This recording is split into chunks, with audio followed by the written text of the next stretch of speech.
Hello, Jane Cleland here to talk about idea number 8, cut the boring bits, as a way of curing the saggy middle. I've been talking about what to do when the middle of your story or book sags. There's been a series of these YouTube videos, everything from how to find out if I have a sagging middle to what's the difference between a sag and a leisurely pace, the idea of combining several of these ideas. And now I want to talk about number 8 out of 8 ideas, and that is to cut the boring bits. Don't fall in love with your language. Don't engage in what's called purple prose, these overly eloquent, flowery passages. No, don't do that. Keep sentences short. You want some cadence. There's nothing wrong with an occasional long sentence.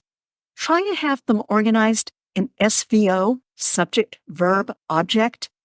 This is going to ensure that you're writing in the active voice.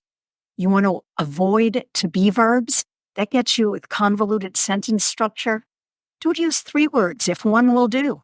Only use an adjective or an adverb if it changes the meaning of the noun or the verb. Don't just use it for emphasis. Find a stronger adjective or verb. You want to know more about this and all the ideas that I've been talking about?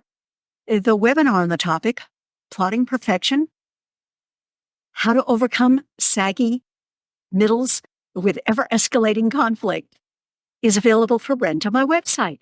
And I'd love to hear your comments on this subject. How do you self-edit? How do you really speed up the pace, which is what we're trying to do by cutting out the boring bits? And what are some tips you can share? Put them in the comment section. I'd love to hear it. And if this YouTube shorty had value for you, would you like it? Would you share it? Would you subscribe to the channel? That opens up features that lets us make these videos even more valuable for you. Thank you.